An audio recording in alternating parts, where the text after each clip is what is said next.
Hello दोस्तों, मैं हूं राम जी और आपका हमारे यूट्यूब चैनल में स्वागत है। एक्सेल को यूज कैसे करना है ये सिर्फ पर्याप्त नहीं है। एक्सेल के बहुत सारे शॉर्टकट की हैं। यदि आप उसका इस्तेमाल करें तो आप माइक्रोसॉफ्ट एक्सेल को बहुत ही स्मूथली तरीके से काम कर सकते हैं और अपनी प्रोडक्टिविटी को बढ़ा सकते हैं। कोई भी शॉर्टकट से दोस्तों आप लोग अपने काम को बहुत बेहतर तरीके से कर सकते हैं। आज के वीडियो में मैं आपको कॉमन एक्सेल शॉर्टकट की के बारे में बताने वाला हूँ, जिसमें आपको 25 एक्सेल कॉमन शॉर्टकट की के बारे में बताऊंगा।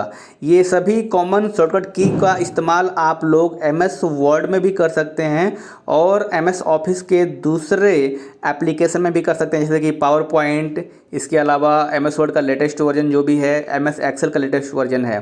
तो आइए वीडियो शुरू करते हैं और जानते हैं इन 25 एमएस एक्सेल कॉमन शॉर्टकट की के बारे में, जिसका इस्तेमाल आप अपने कंप्यूटर और लैपटॉप में अपने कीबोर्ड से कर सकते हैं और अपने काम की प्रोडक्टिविटी को बढ़ा सकते हैं। तो आइए वीडियो शुरू करते हैं। सबसे पहले जो शॉर्टकट की है वो है कंट्रोल सी। कंट्रोल सी लगभग सभी लोग जानते हैं, कॉपी करने के काम आता है। इससे आप एमएस एक्सेल में सिलेक्टेड जो सेल है उसको कॉपी कर सकते हैं। ठीक है। दूसरा है जो है कंट्रोल वी है। कंट्रोल वी मतलब ये जो पेस्ट करने के काम आता है और इससे जो है जो भी चीजें हम यहाँ पर कंट्रोल सी से कॉपी किए हैं वो आ जाता है हमारे क्लिप बोर्ड में और फिर हम चाहे इसको कहीं भी हम अपने डिजायर लोकेशन पर पेस्ट कर सकते हैं। तीसरा जो आता है वो है कंट्रोल एक्स। कंट्रोल एक्स से हम उस चीज को कट कर देते हैं जो भी हम सेलेक्ट करते हैं। देखिए यहाँ पर दिया हुआ है फंक्शन का नाम कि cut and copies the content of a selected cell. मतलब कि हम यहाँ पर सिलेक्टेड सेल के कंटेंट को कॉपी कर देते हैं। ठीक है, कॉपी कर देंगे कट के माध्यम से।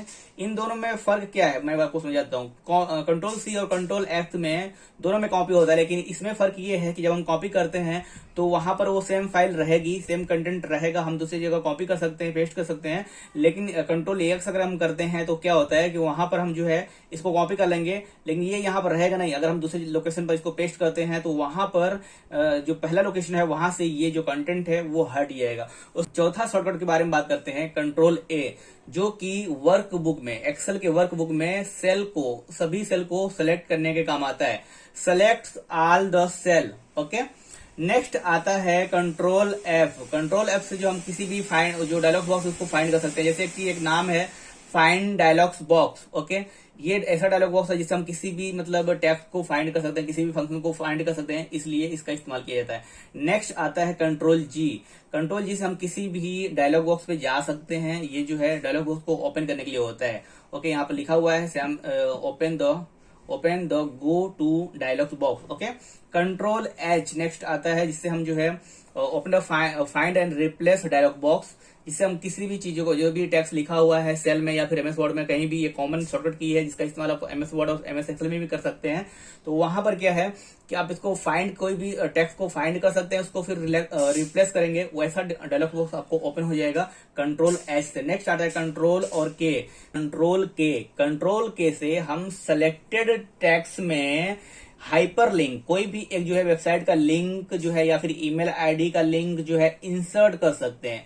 इस जो है शॉर्टकट की का इस्तेमाल बहुत मतलब ऑनलाइन काम में किया जाता है। इसका इस्तेमाल करके आप लोग किसी भी सिलेक्टेड टेक्स्ट में जो है हाइपर लिंक या फिर किसी भी वेबसाइट का लिंक कह सकते हैं, उसको ऐड कर सकते हैं, इंसर्ट कर सकते हैं। इसके अलावा जो नेक्स्ट शॉर्टकट की है एक्सेल में काम आता है, कॉमन शॉर्टकट की, वो है कंट्रोल एल। कंट्रोल एल से दोस्तों आप जो है टेबल डायलॉग बॉक्स को जो क्रिएट, जिसमें टेबल बनाया जाता है, उस टेबल डायलॉग बॉक्स को ओपन कर सकते हैं। इसके बाद नेक्स्ट आता है कंट्रोल पी। कंट्रोल पी से दोस्तों avail the print windows to print worksheet. Control P simple सी जो कॉमन जो है शॉर्टकट की है, जिसका इस्तेमाल आप एमएस वर्ड में भी कर सकते हैं, पावर पॉइंट में भी कर सकते हैं। किसी भी मतलब डॉक्यूमेंट को प्रिंट कराने के लिए भी कंट्रोल पी का इस्तेमाल किया जाता है। यानी कि यदि आप किसी भी चीज को ओपन करके रखे हो, पीडीएफ भी अगर आप कंप्यूटर में ओपन करके रखते हैं, तो उसमें क्या है, जब आप कंट्रोल पी करेंगे तो वो जो प्रिंटर जो है ओपन हो जाएगा। यानी कि किसी भी वर्कशीट को प्रिंट करने के लिए कंट्रोल पी वाला जो शॉर्टकट है वो काम आता है एक्सेल में। ठीक है, तो विंडोज में ये जो है सभी मतलब एक तरह से अगर आपका विंडो पीसी है, पर्सनल कंप्यूटर है, तो वहां पर आप कंट्रोल पी का इस्तेमाल कर सकते हैं किसी भी जो है पेपर को प्रिंट करने में। ना सिर्फ एक्सेल, आप इसका इस्तेमाल जो है एमएस वर्ड में भी कर सकते हैं, पावर पॉइंट में भी कर सकते हैं, को प्रिंट कराने में भी कर सकते हैं। नेक्स्ट जो शॉर्टकट की है वो है कंट्रोल W। कंट्रोल W से दोस्तों आप कोई भी करंट वर्कबुक को जो है क्लोज कर सकते हैं। वर्कबुक मतलब क्या है, जिस पर आप काम कर रहे हैं वो एक वर्कबुक है, उसको आप जो है क्लोज कर सकते हैं डायरेक्टली। एक शॉर्टकट की है कंट्रोल W। ये दोस्तों आपके MS वर्ड में भी काम करेगा, पावर पॉइंट में भी काम करेगा। अब आइए नेक्स्ट शॉर्टकट की